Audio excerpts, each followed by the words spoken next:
स्वामीनारायण आपले आहेत.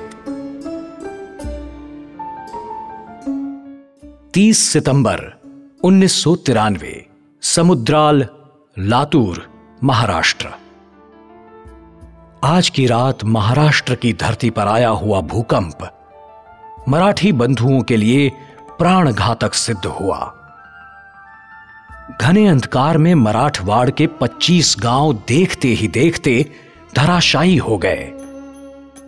इस भयानक दुर्घटना के समाचार परम पूज्य प्रमुख स्वामी महाराज को मिले तब उनकी करुणा उभर आई. प्रमुख स्वामी महाराज ने भगवान से प्रार्थना करके मुंबई स्थित BAPS मंदिर के 500 संतों स्वयंसेवकों को तुरंत ही भूकंपग्रस्त विस्तारों में राहत सेवा कार्य का आरंभ करने की सूचना दी. दूसरे ही दिन BAPS संस्था के राहत कार्य का आरंभ हो गया.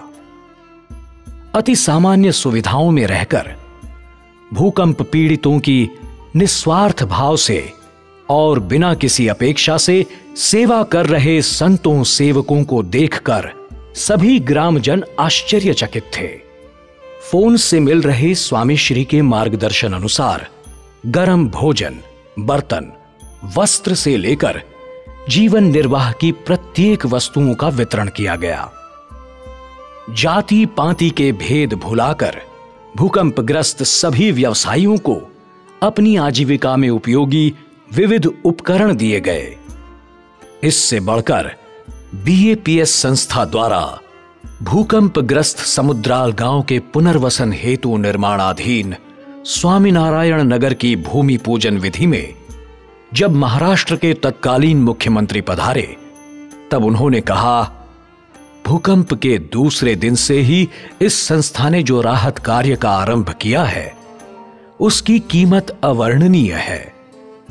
यहां हुए पुनर्वसन कार्य से प्रभावित होकर सरकार ने कोंडगढ़, कड़दोरा, कड़देव, लिंबाड़ा, मुर्शिदपुर, उदतपुर, काली लिंबाड़ा आदि अंदरूनी गांवों का पुनर्वसन भी संस्था द्वारा ही करवाया.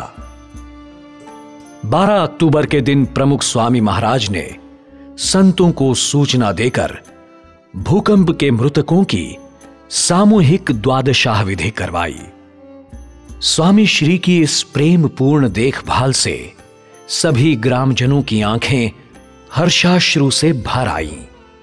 स्वामी श्री के प्रति उनकी हृदयोर्मियां प्रकट हो गई. स्वामीनारायण आपले आहेत. 22 जनवरी 1994 के दिन विचरणरत प्रमुख स्वामी महाराज समुद्राल पधारे. यहां धराशायी हुए मानव जीवन को स्वामी श्री ने प्रासादिक पुष्पों से सुवासित किया. 74 वर्ष की आयु में स्वामी श्री ने बिखरे पड़े पत्थरों को लांघते हुए घर घर घूमकर सभी को आश्वासन दिया. शाम को पुनर्वसन किए हुए ग्रामजनों की सभा में स्वामी श्री ने करुणा वचन बरसाए. यहाँ उबरगांव से हम जब इस तरफ आए तो जिस 2-4-5 गांव हम देखे, हमको बड़ा दुख हुआ कि लोग बोलिए तो जल्दी से मकान हो जाए और हम अच्छे मकान में रहे. आप बाहर बैठे तो हमारे दिल में दुख होता है क्योंकि आप भी मनुष्य है, आप में भी भगवान है, आपके आत्मा में भगवान बैठे. प्रत्येक मनुष्य को अपना मानकर सेवा करने वाले इस महान आध्यात्मिक धर्मगुरु की कल्याण भावना को भला कौन नाप सकता था. अपने पराये से ऊपर उठकर जिनके हृदय से निरंतर अन्य की भलाई के लिए करुणा धारा बहती रही थी, ऐसे परम हितकारी प्रमुख स्वामी महाराज को कोटि कोटि वंदन. प्रमुख स्वामी सुखकारी जय हो, संत परम हितकारी जय